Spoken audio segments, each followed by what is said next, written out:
Hello students, हम 11th history का 5th chapter कर रहे हैं और इस चैप्टर की 3 वीडियोस में बना चुकी हूँ। ये इसका 4th पार्ट है। लास्ट पार्ट में हमने पढ़ा था मंगोल आफ्टर गेंगिस खान, कि मंगोलों ने गेंगिस खान के बाद क्या किया। हमने देखा था कि मंगोल जो गेंगिस खान था उसने अपने चारों बेटों को अलग अलग एरिया का एम्पायर बना दिया था और उसका मानना था कि ये सारे के सारे मिलकर उसकी टेरिटरीज़ को एक्सपेंड करेंगे और वहाँ पर मिलकर रूल करेंगे। उसके बाद हमने टैक्सेस के बारे में पढ़ा था कि वहाँ पर कौन कौन से टैक्सेस लगाए जाते थे, लाइक कुक्कुर टैक्स, बाज टैक्स। उसके बाद हमने रीड आउट किया था कि 1230 तक ये मंगोल जितने भी एरियाज़ को कॉन्कर करते थे सबको डिस्ट्रॉय कर देते थे, लेकिन 1270 तक आते आते उन्होंने अपनी इस नीति को चेंज कर दिया था।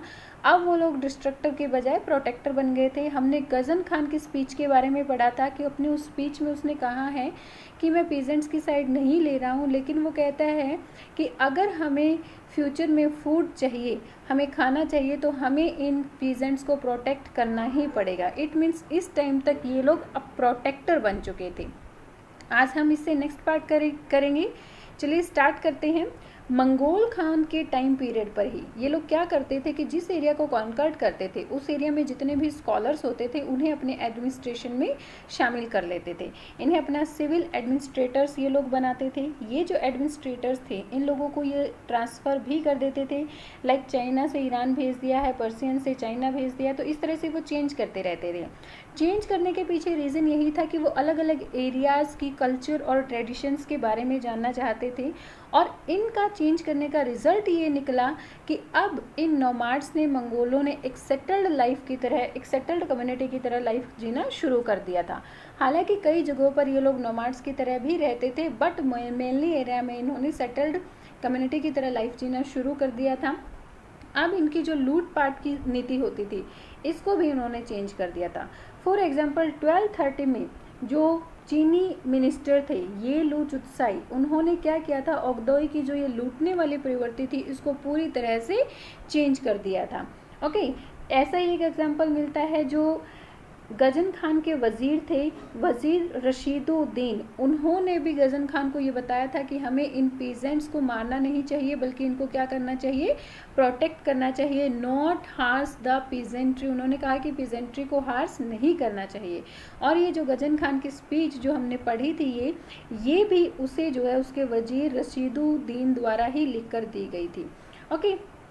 उसके बाद इन्होंने, हालांकि बहुत मंगोलों ने एक सेटल्ड कम्युनिटी की तरह रहना शुरू कर दिया था, लेकिन 13th सेंचुरी के मिडल तक इन लोगों के बीच में, जो चंगेज़ खान के सन थे, इन लोगों के बीच में लूट के माल को लेकर और उनके एरियाज़ को लेकर इनके बीच में आपस में झगड़ा होना शुरू कर दिया था। अब ये लोग क्या करते थे, क्या किया था कि हर एक जो राजकुमार था, जो उसका सन था, अपने उलूस का उत्तराधिकारी बन गया था। मतलब सिर्फ गेंगिस खान ने इनको उस एरिया में वैसे रूल करने के लिए बोला था, लेकिन उत्तराधिकारी नहीं बनाया था। बट 13th सेंचुरी के मिड तक ये लोग अपने अपने उलूस के उत्तराधिकारी खुद बन गए थे। इन्होंने अपने बेटों को आगे अपने डिसेंडेंट भी बना दिया था। चीन और ईरान पर शासन करने के लिए इन्होंने क्या किया था, अब अपनी अपनी डायनेस्टीज़ बनाना शुरू कर दिया था। ये जिस भी एरिया को कॉन्कर्ड करता था, इसका जो भी राजकुमार, गेंगिस खान का जो भी राजकुमार होता था, जिस एरिया को कॉन्कर्ड करता था, उसके बाद गेंगिस खान की डेथ के बाद, तो इन्होंने अपनी अपनी जो एरिया था उसको एक नई डायनेस्टी का नाम देना शुरू कर दिया था। फॉर एग्जाम्पल खान और ईरान दोनों पर शासन करने के लिए जो तोलुई वंश था, उन्होंने युआन और इल खानी डायनेस्टीज़ को उन्होंने फॉर्म किया था। 2 डायनेस्टीज़ को बना लिया था। कौन कौन से, युआन और इल खानी, किन्होंने बनाया था, तोलोई के जो डिसेंडेंट थे। उसके अलावा जो जोची के डिसेंडेंट थे, उन्होंने जो नई डायनेस्टी बनाई थी वो थी गोल्डन हॉर्ड।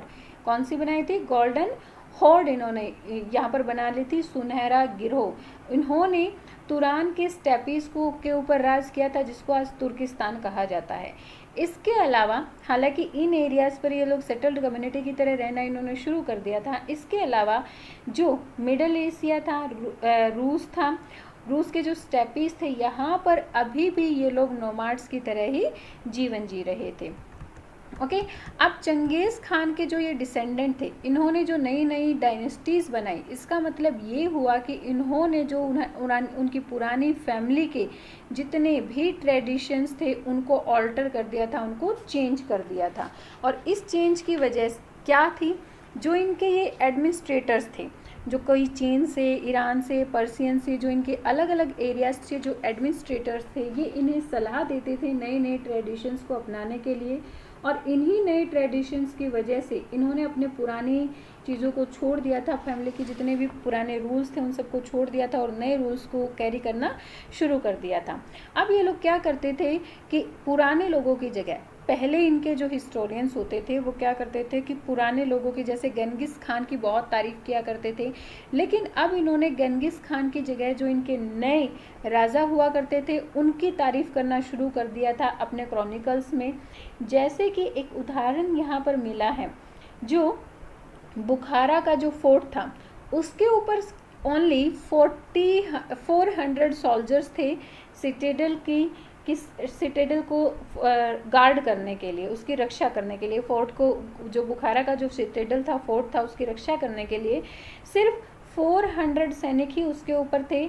लेकिन एक इतिहास वृत्त में ये लिखा गया है कि यहाँ पर 30,000 सैनिक मारे गए थे इसकी रक्षा करते करते। तो ये लोग, इन लोगों ने बढ़ा चढ़ाकर अपने जो इनके रूलर थे उस टाइम के, उनके बारे में बढ़ा चढ़ाकर, उनको सैनिकों के बारे में बढ़ा चढ़ाकर लिखना शुरू कर दिया था। हालांकि ये कुछ लोग जो है चंगेज़ खान के बारे में भी लिखते थे, लेकिन ज़्यादातर उन्हीं के बारे में लिखते थे जो उनके उस टाइम के रूलर्स हुआ करते थे। ओके, इस टाइम पर इन्होंने सारा खून खराबा, जो ये लूटपाट करते थे, इस चीज़ को बंद कर दिया था। एक ये अच्छी चीज़ इनके साथ हुई थी कि इन्होंने इस लूटपाट को इस टाइम पर बंद कर दिया था जो चंगेज़ खान के टाइम पर हुआ करती थी। अब है, चंगेज़ खान ने एक लॉ बनाया था जिसको कहा जाता था यासा।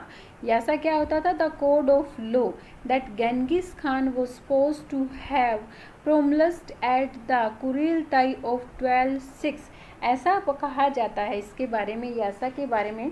कुछ हिस्टोरियंस कहते हैं कि यासा बहुत लंबे टाइम से नोमाड्स का एक लॉ बना रहा था, लेकिन कुछ हिस्टोरियंस कहते हैं कि चंगेज़ खान ने 1206 में, जब कुरिल ताई में जब उसको खान की उपाधि दी गई थी, उस टाइम पर इसको लागू किया गया था।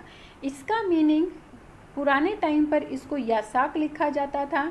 इसका मीनिंग होता था कि जो ये लोग, इन लोगों के पास जो मिलिट्री है, इनका जो कॉरियर सिस्टम है और ये जो शिकार करते हैं, इन सब का संगठन ही यासा कहलाता था। लेकिन 13th सेंचुरी के मिड तक आते आते ये लोग, इन लोगों ने इसका मीनिंग ही चेंज कर दिया था। ये इनके लिए एक ज़रूरी लॉ बन गया था कि कैसे ये लोग अपने नोमाड सिस्टम को आगे चलाएंगे। ओके, पहले इसको यासाक कहा जाता था, बट धीरे धीरे इसको यासा के नाम से ही पुकारा जाने लगा और इसका यही कहा जाता था कि चंगेज़ खान ने ही इसको लागू किया था। और चंगेज़ खान के लिए इसका मीनिंग क्या था? Legal code of Genghis Khan.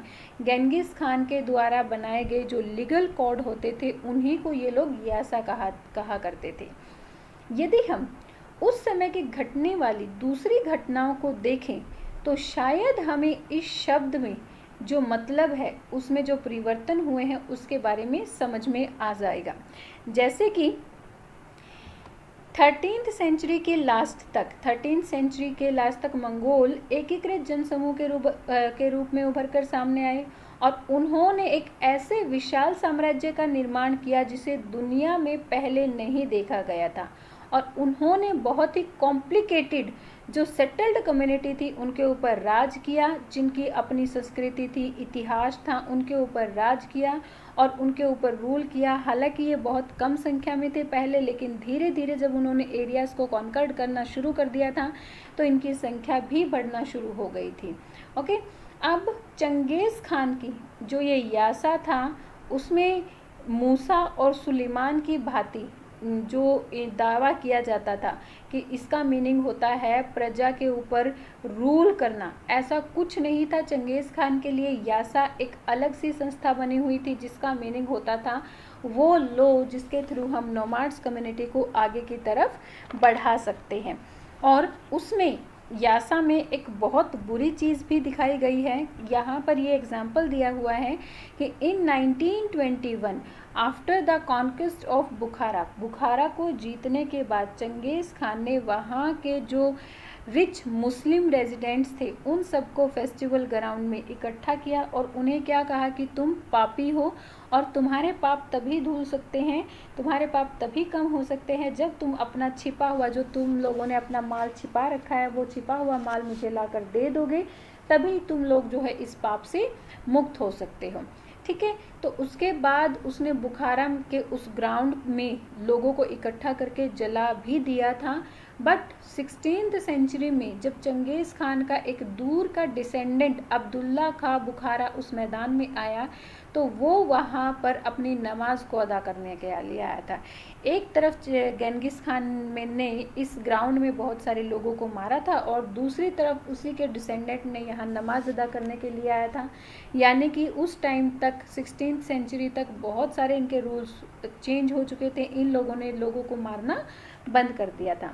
यहाँ पर जब अब्दुल्ला खां आया तो उसके कोर्ट का जो हिस्टोरियन था उसने इसके बारे में क्या लिखा था कि ये जो यहाँ पर मुस्लिम चंगेज़ खान ने जलाए थे ये चंगेज़ खान की यासा के अनुसार ही थे, यानी कि यासा में जो रूल्स उसने लिखे हुए थे उसके अकॉर्डिंग ये भी था। अगर कोई आपकी बात नहीं मान रहा है तो आप उन सबको सज़ा दे सकते हो। ओके, सो बेटा आज हम यहीं तक करेंगे, next part will do tomorrow. और in next video please like and share my videos and subscribe my channel. Thank you, bye bye, keep learning.